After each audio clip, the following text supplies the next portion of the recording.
Hi everybody, this show name is West View About India, and I have my first guest, Julie. Hi. And Julie, introduce yourself. Oh, my name is Julie. I'm born and raised in Mexico, in Guadalajara. I've traveled some. I've been in Europe and I've been in Canada and in the United States. I'm an engineer in food and biotechnology, and I think that's pretty much it. Yeah, she's also a great travel. She has been in Europe, Canada, and US. Travel. Yeah, she is. So, Julie, have you heard about India? What do you know about India? I've heard about India, obviously. I don't think I know that much. Like growing up, my mom has this fascination about India, but even her, I don't know if she got like the full image of India. She just like loves elephants and meditation and like the things that you see from this end now, that is all like super zen and nice and stuff like that. All of that she's amazed. The clothes, we get a lot of Indian clothing here, so she loves the clothes. Half of her closet are like, how are they called? It's like closet, like no, the thing. The dress, saree, Saree, yeah. Okay. She had like 3 saris and stuff like that. She really liked that. So yeah, I think that's basically like the image that she had that has passed on to us growing up, and that's pretty much it. I have some friends from India as well, but they are immigrants. Like I've met them in other places of the world. So okay, that's good. Mm-hmm. So what do you think about Indian women? Like, as you said, you met some, it includes men and women, right? Yeah. So what do you think about Indian women? Indian women? Uh-huh. Well, first of all, they're so beautiful. Like all the ones that I've met, they're so gorgeous. They have the best bone structure. The people that I've met there, especially the women, they're really nice. I remember like one time I had this thing where I was talking to one of them, and she was telling me like one of her friends fell in love with her fitness instructor, and she was like very torn about that, and I was like, why is that a thing? And she was like, yeah, because like if you're in a meeting and there's like doctors and lawyers and stuff, what are you or your husband that is a fitness instructor gonna bring into the table? And I'm like, I don't know. I don't think in a reunion with doctors and lawyers they're talking about laws and medicine. We're talking like regular people.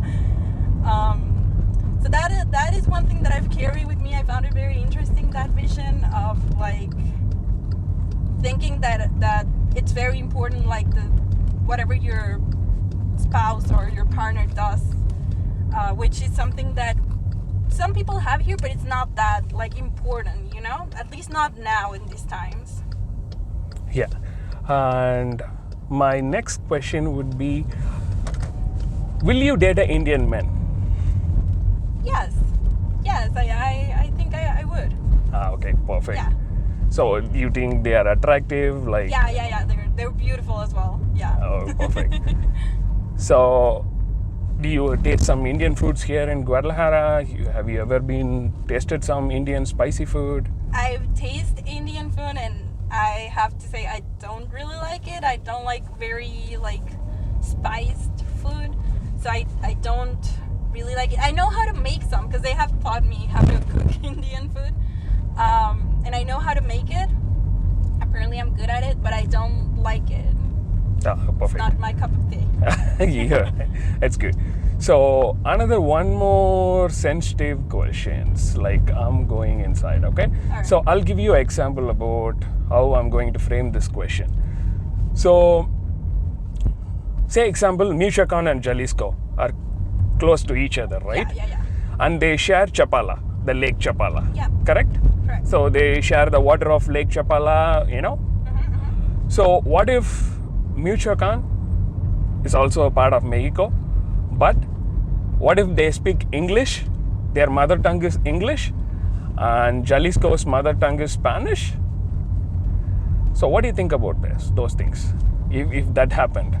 I think it would be really weird, but I also think that's my vision because,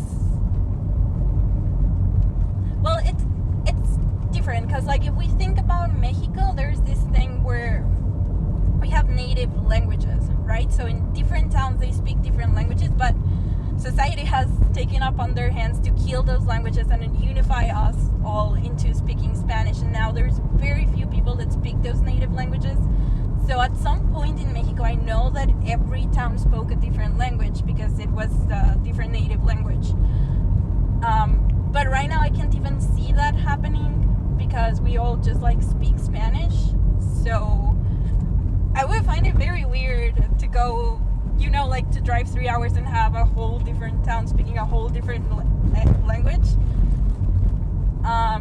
But if I think it in a way of like when I was living in Canada, if you drive from Toronto to Montreal, everyone speaks French there, right? So yes. like I've seen it happening, but I would find it very weird if it happened here.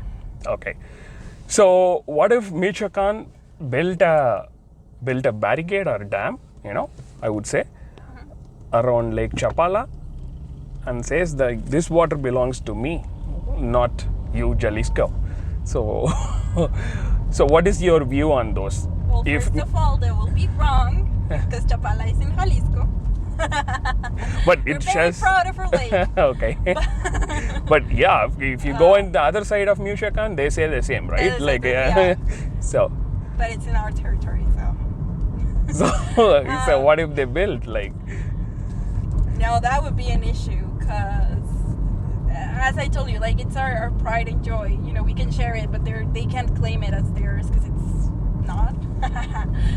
And it's not really even that it's from us either, because it's literally like a patrimony of all Mexico. So it's not that it's like anyone's to belong to. You know, it's just for everyone, and we do benefit from the water in there. Both of us, both Michoacan and Jalisco, but they cannot claim it as theirs. Okay, because why I ask you this question is there is similar kind of issues going on in India. So I just want your view on those things with your country. What if it happened in your country? Yeah. So my second question is same thing. Again, I'll go with Michoacan and Jalisco. So same thing. They speak English and you speak Spanish. And there was a guy who was born and brought up in Michoacan. His mother tongue is English, and he learned Spanish very good. He can speak Spanish like so good as you. And he comes here as Jalisco, and he want to stand for your president in Jalisco. Will you vote him, or you will say, no, you don't belong to here, even though he is a great leader, he has a great idea, you say like, no, you are not belong to here, and your mother tongue is not ours, like Spanish. So what you will do? Like, what is your viewpoint on those things? Like, if he stands, will you vote? I think in my personal perspective, I care more about like what he would bring to the table. So if he's got better ideas than the other candidates, and I think he's a strong candidate and he will do good, I wouldn't really care if his first language is not Spanish or if he's not really from here, because you know, at the end of the day, it doesn't matter. It matters more like what you're gonna do with what you have. So I would care more about like what they have to bring to the table than where they're from. Ah, cool. That's a great view, Julie. Like, yeah, I love it, because I just like whatever I'm giving you now as a question, it relates somewhere into the India. You know, I'm just not asking about Mexico because that's not happening in Mexico. I'm giving you an example because if I say Tamil Nadu and Kerala or Andhra, you will not understand. That's why I'm giving you this type of examples. So it's good. So yeah, I think that's it. I don't want to take your time so long for this. And thanks for coming. Like, you know, you are the first guest to my show. I'm happy about that. So Julie is a good friend of mine. I know her like 5 years. Yeah. I think. So it's been great pleasure that you agreed to come here and initiate this show. Thank you so much. Thank you so much. Thank you for having me. Yeah. This is very fun. Thank you.